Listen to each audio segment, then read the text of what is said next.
I'm so delighted to have Happy Mammoth as a SelfWork sponsor. We're only just beginning to understand the vital role that hormonal stability and regulation plays in our mental health. I had a doctor look at me the other day and say, I leave that hormonal stuff to the OBGYNs, and I just shook my head.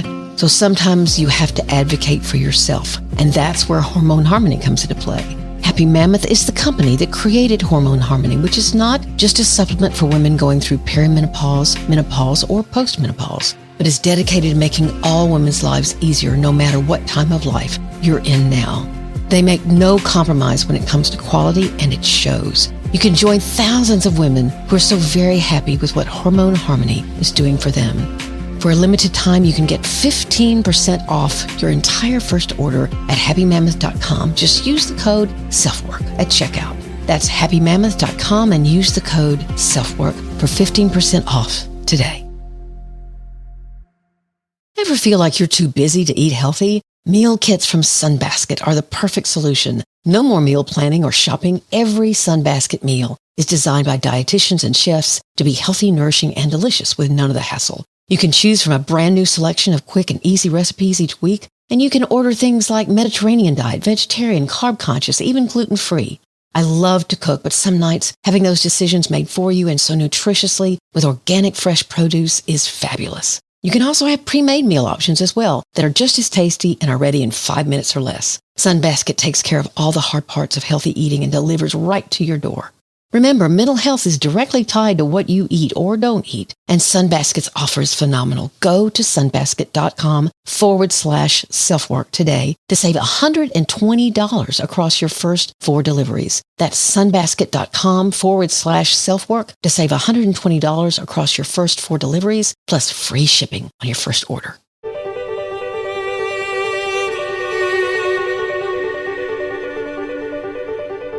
This is SelfWork, and I'm Dr. Margaret Rutherford. At SelfWork, we discuss psychological and emotional issues and what you can do about them, whether that's learning self-acceptance, taking action, or seeking therapy or treatment. 8 years ago, I extended the walls of my practice to reach those of you who might already be knowledgeable about mental health treatment, but also to those of you who might say you'd never darken the door of a therapist.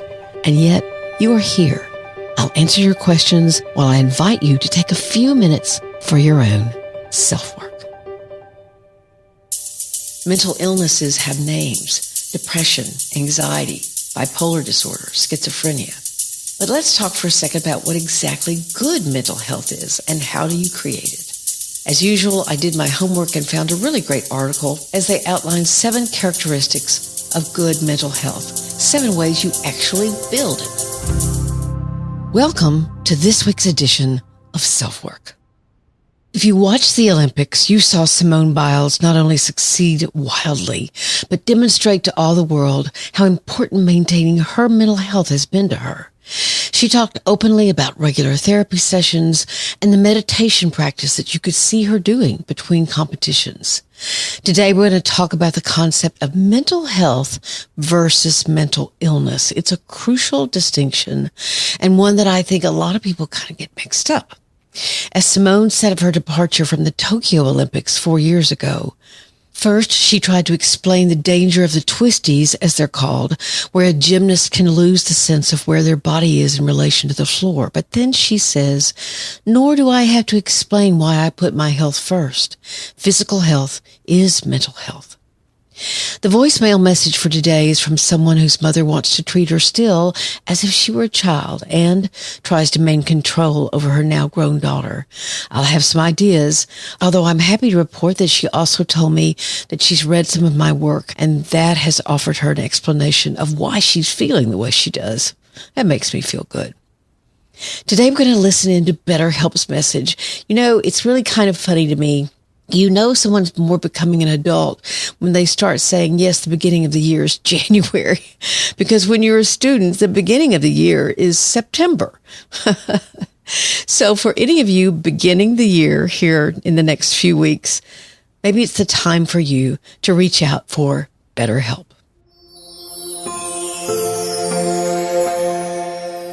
BetterHelp has long been a sponsor of SelfWork and a great one. And of the several online therapies out there, They by far have the most highly rated. In fact, I looked it up to make sure. And Forbes has BetterHelp rated more highly over both Talkspace and Online Therapy, the other major online providers. Now, you might be asking yourself, so why would any good clinician want to work for an online service? Let me tell you, those clinicians don't have to take care of all the business details, the paperwork, the insurance filing, the scheduling service. None of it. I myself have been approached by BetterHelp several times to join their network. And when I saw the benefits, frankly, if I hadn't already had too much on my plate, I would have joined. You can communicate through text, chat, video, or phone, whatever is most convenient and works for you. And the number one problem that so many people face when considering therapy, that problem is taken care of for you. What is it? How do I find someone? The BetterHelp website asks you questions, you answer them, and then they find a therapist that fits best for you in your area. If you have one session and don't get much out of it, all you have to do is let them know and the process starts over again. It's private, professional, convenient, and affordable. These are licensed professionals, someone who's put years into their training so that they can best help you. And so much of the hassle is taken care of for you. They now have 35,000 clinicians in their network, up from 25,000. So now is your time to choose BetterHelp. And if you use this link, BetterHelp.com/SelfWork, you'll get 10% off your first month of sessions. It's BetterHelp.com/SelfWork. I promise you, good therapy helps. I know. I've been there. It helped me, and it can help you.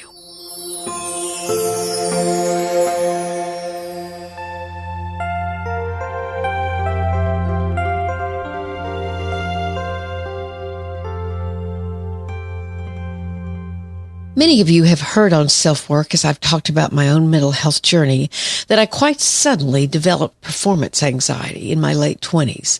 Literally out of the blue, or seemingly so, something I'd done a million times caused me to have a huge panic attack. I was singing a solo, standing by other members of my hometown church choir, and suddenly I started shaking horribly, sweating, my voice quivering as I tried to control what was happening. A couple of choir folks even reached out to me, trying to steady me. It was so very obvious. But I was in the back balcony of the church, so I wasn't visible to the entire congregation. Yet I was humiliated, confused.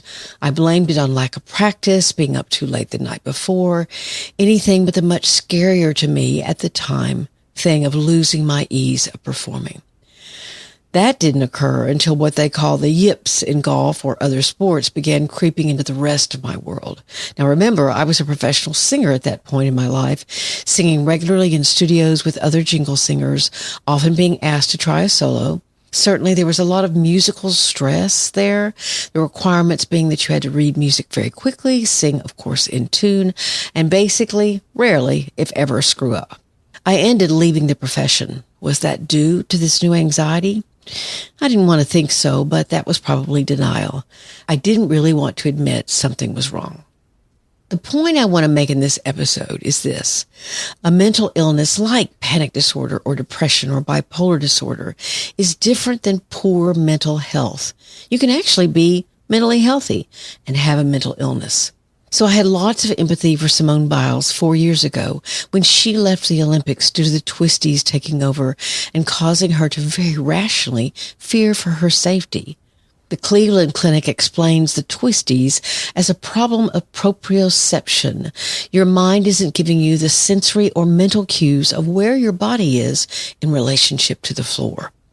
There are things you can do for the twisties, like all performance anxiety issues, but it also takes looking into not only the physical, but the mental part of the proprioception problem.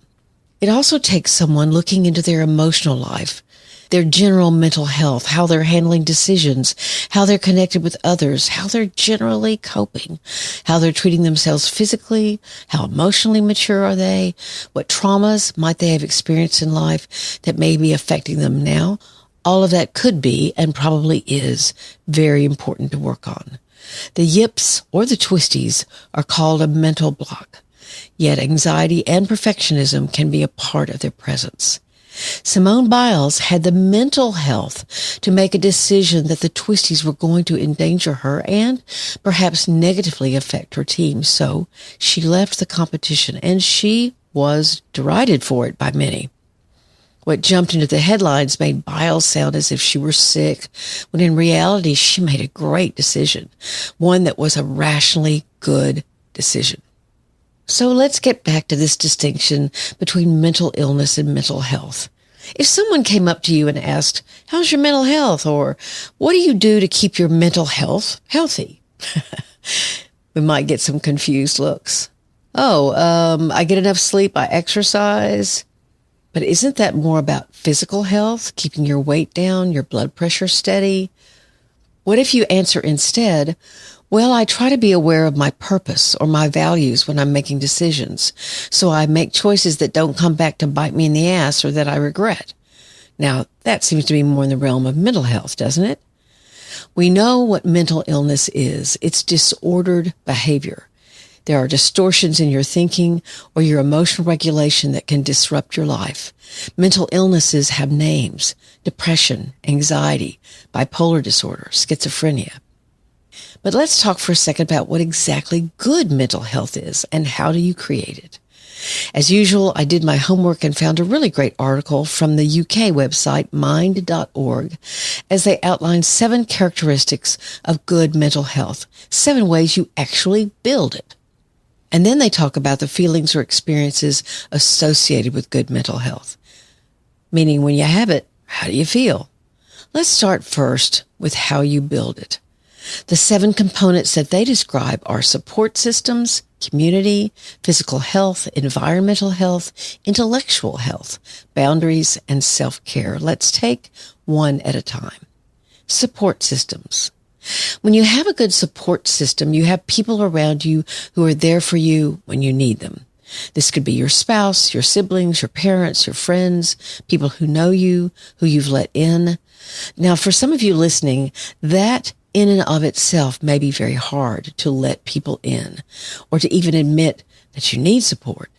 But it's the first component listed, and it's very important. If you don't have a support system, then it might be that you do indeed struggle with admitting problems, or that you're not in total control of things in your life, that you're human, like the rest of us. The cool thing about a support system is that not only do people give to you, but when they're struggling, you give to them. One thing that I've said to many people when they say, "I just don't want to burden other people with my problems," I'll say, have you ever thought that maybe you're robbing your friend or your sibling or whomever to be a friend to you, to listen, to give to you, to support you? That in some ways you're taking away an experience from them that will help them feel stronger in y'all's relationship. It's another way to think about developing a support system. The second component is community. You can find this in a church, in a school, in a club, in a class or organization. They're people with whom you feel you fit. You have a place. Your presence is noted and matters. And again, if you don't have a sense of community, your own problems with self-esteem may be getting in your way. I can see there's a conundrum here. In order to have good mental health, you need to build a community. But your struggles with esteem could prevent you from even risking doing just that. I'm going to put in a link here to one of my own episodes on how to build that self-esteem. I offer 3 exercises for you to try. So once again, it's what you can do about it. You'll find the link in the show notes. Okay, so the third component is physical health. Now, not all of us are blessed with great physical health. Some of us have chronic illness like diabetes or celiac disease. Some of us develop illnesses like heart problems or cancer. But what I want to stress here about physical health is to look for what you have control over. You may already know the benefits of sleep, exercise, and good nutrition. That's preached to us everywhere. But what do you actually do in your life? Do you drive around the parking lot of the grocery store until you find the absolutely closest space to the door? Or do you choose one that's back a bit and walk 30 steps more? Do you scroll through social media before you go to sleep or try to go to sleep? Do you and your partner text all day, but mostly about who's going to pick up, who's going to get groceries? We can so often fall into these habits, even when it may look like you're communicating. That's where the Paired app comes in. This is how it works. You and your partner both download the app, pair together, and the app will take care of it from there. Every day, Paired gives you personalized questions, quizzes, and games to stay connected, deepen your conversations, and have fun. The best part is that you can't see your partner's answer until you answer yourself. I often prescribe something similar to this for couples, where they have time to respond rather than react. Whether you're just a few dates in or have been together a long time, find the time to connect with your partner and nourish your relationship. With the Paired app, it's easy and fun, and it only takes 5 minutes a day. Head to paired.com/selfwork to get a 7-day free trial and 25% off if you sign up for a subscription. Just head to paired.com/selfwork to sign up today. Or do you do some journaling and talk with your partner, take a warm bath, anything other than having that light of that phone shining in your face? Physical health means paying attention to those small choices every day, and then those better choices add up. So let's take a break, and we'll be back in just a moment. Okay, let's talk about environmental health. Whether you live in the city or on a farm, taking note of how your environment affects you can be so important. Now, if you live in a dangerous place, then obviously your environment holds threat. If you live in an unfriendly place where people don't look at you in the eye or offer to help, then that's really hard. You can counter that with finding your community and support system, which we've already talked about, and that will help. And certainly you may or may not be able to change where you live, but you can look for ways to tolerate or change that environment's impact on you. There are many studies showing the positive effect of being in nature, whether it's a park, your backyard, a local pond or stream. We humans are calmed by that. Now, what's intellectual health? People sometimes ask me how I stay energetic enough to do this podcast or write a book. And my answer is usually the same. Because I'm curious. I stay curious really about everything. Learning new things, whatever that thing is, having a mental challenge, that's what can create intellectual health. Play a game you've never played. Cook something you've never cooked. Go to the bookstore and pick up a magazine that you've never read. Whatever you find out will intellectually help you. And who knows how many new neural pathways you're creating as you do it. Okay, let's get to boundaries. What exactly are those, and why in the world is that part of good mental health? Because when you establish them, when you know and then act on them, your relationships are going to stay much healthier. But what do I mean more specifically? Let's say you're at a party and someone that you know pretty well tells a joke that offends you. Now, you could stand there and laugh, all the while seething on the inside. You could throw your drink at them and call them out. Neither one of those solutions reflects a good boundary. Rather, the first example is about avoidance of conflict, and the second is allowing your anger to justify some sort of dramatic reaction. What you could do instead is to call that person to the side and tell them that that joke offended you. And if they want to be with you, then you're going to ask them not to tell that kind of joke around you. Now, that won't always turn out well. I get that. But you're setting a boundary, and that's important to you. You're not avoiding the conflict. You're setting the boundary. Here's another example. Say someone is calling you all the time and taking up a huge part of your day. You could stay on the phone for hours, or you could totally avoid their call. But you like this person. They're simply too needy. What you could say, and the boundary you could set is, quote, I'm getting to where I no longer know what to say to you. I'm feeling overwhelmed by all that you tell me. Or, I enjoy this relationship, but I simply can't spend this much time on the phone. You're asserting yourself. You're drawing a line. You're stating what's important to you and how much or little you're willing to tolerate. Boundaries are very important. The last component, self-care, is multifaceted. You could say that all of the ideas already mentioned are part of self-care. And in fact, they definitely are. But what I want to stress here is what's called emotional regulation. If you get overly angry, or you never allow yourself to be angry. That's a problem with emotional regulation. If you stay sad or never say you're sad, that's not emotional regulation.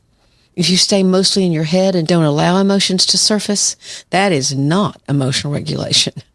And if you're almost totally governed by how you're feeling in a certain moment by your emotions, that's very far from regulating your emotions. You have to have them to regulate them. You have to express them to regulate them. You have to connect with them for you to regulate them. I don't know if you've ever seen a feelings wheel, but think of a big circle with a small circle in the middle. And that small circle is divided into 6 different pie shapes.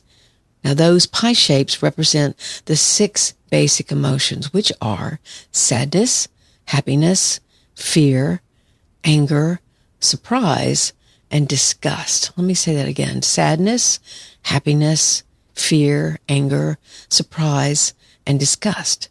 The theory is that all other emotions branch out from these 6, like joy would be an offshoot of happiness, hopelessness an offshoot of sadness, or maybe fear. What I'd like for you to consider is this, even with simply the basic 6 emotions. How well do you express them or cope with them? Some people despise being surprised. They even get angry when surprised. But wonder might be an offshoot of surprise. Do they also hate wonder? It's interesting and part of being self-aware to be able to say, this is how I handle feeling X. This is how I handle feeling happy. This is how I handle feeling surprised or sad. When you can see yourself coping with any of those feelings, that is what emotional regulation is. Now, what does this have to do with self-care? Because what you do about those feelings when you're having them can either lead to chaos or relative calm. And that has a lot to do with self-care. So try your hand at the feelings wheel. Think about, how do I respond to sadness, happiness, fear, anger, surprise, or disgust? Well, we actually don't have a lot of time for me to talk about the feelings associated with good mental health. Let me tell you what they were, according again to the UK folks. They are gratefulness, excitement, letting go, appreciation, resilience, and being supportive. That's kind of interesting. Again, if you're interested in the article, I'll have it in the show notes. And it sort of sounds like that conversation will take an episode unto itself. But what I want you to take away, you could have a mental illness and have good mental health, just like Simone Biles. Some of the components may be harder than others to create. But good mental health, good self-care, I hope that's a priority for you. Maybe that's why I always say, take very good care. Speak Pipe message from drmargaretrutherford.com. Let's listen to this SpeakPipe message. I thank you for making this blog for me to understand the real reason why I feel the way that I feel. You know, I feel like that I've been controlled by my mother and father ever since I was maybe 10, 15 years old, you know, and it haven't stopped yet, you know, but I'm looking to seek the answers that I'm looking for to help me to address these feelings that I am feeling. And I feel like I'm suffering with a lot, you know, depression, and, you know, my family doesn't come around me because I see a lot, you know, and I understand a lot. And growing up in a house of 4 brothers, and I'm the only girl, you know, I got treated different because I had a child, you know, and now she's feel like I should tell her this and tell her that. She don't even want to be bothered with her own grandkids, you know, and it seemed like everything is falling apart, you know, and I'm just trying to seek answers and to understand why she feel like I have to tell her everything. I want to live my life in a way that I want to live my life, and she want to be the one to continue to control everything. And I'm grown, you know, and I want to raise my family different on how she raised us, you know, but she feels like she don't want to, you know, have a part of me unless I'm breaking myself down to her or giving her what she's looking for. And I feel trapped that way. I do. I feel like I'm trapped. I feel like there's no answers for me out here. But running across this book and running across this this blog and reading and to understand what been happening to me, give me more ideas about why my mom treats me and treat me this way and my father. Thank you. Exerting control over someone, especially a grown child, is actually pretty common, or at least trying to do so. It, of course, can be downright abusive, especially when that adult was a child. But often it takes the form of what this listener is talking about, giving the adult child the message that they need you or that the parent expects to know a lot, often too much, about what's going on in your life. This listener seems to be waking up to her feeling of what's called infantilization, which is a fancy word, meaning you're treated like a much younger version of yourself. That's infantilization, like infant and then ization on the end of it. Infantilization. Some cultures promote this. They promote that family members share information liberally about what others may keep private. Not private as in secret, but private meaning I'm in control of what is known about me and what isn't available information. So if you live in that kind of culture or were reared in that kind of culture, this kind of sharing may be pretty normal in that culture. So we don't want to pathologize that. You've also heard me call this dynamic enmeshment.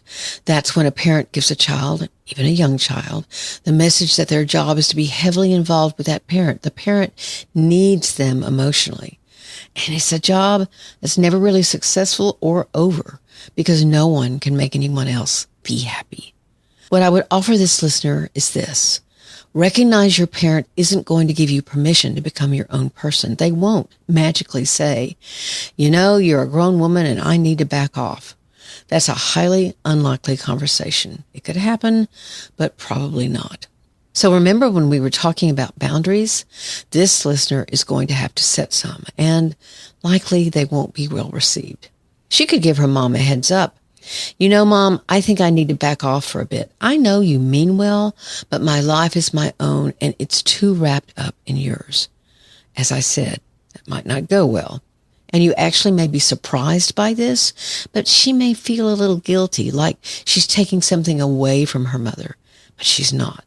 She's establishing herself as an adult and living her own life.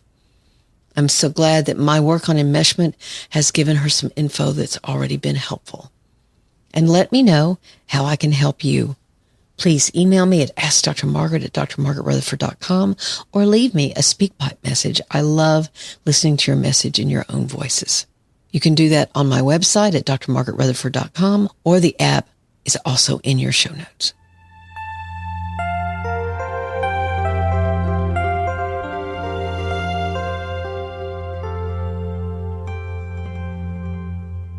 A lot of wonderful things are happening as far as people reaching out to me to speak to their organizations. A doctor in Kansas, an engineer here in Arkansas. I'm headed out to Florida to speak to a women's group. So if you have an organization where you think they need to hear about depression and perfectionism or destructive perfectionism or anything else I can talk about, please email me at askdrmargaret@drmargaretrutherford.com. I also signed the contract for the second book. It's going to be very different than the first book on perfectly hidden depression. We're going to dive deep into the 10 traits, and it will actually be a workbook, so you'll be able to do your work in the book as you read. I'm quite excited about it. I'll let you know more when it's ready. You can join my Facebook group at facebook.com/groups/selfwork. And please, I always forget to ask you this, please subscribe wherever you listen to SelfWork. It really lets people know that you are committed to this show and you think it's great, or at least helpful. As always, my gratitude to you for being here. I may not express enough how much that means to me. Please take care of yourself, your loved ones, and your community. I'm Dr. Margaret, and this has been SelfWork.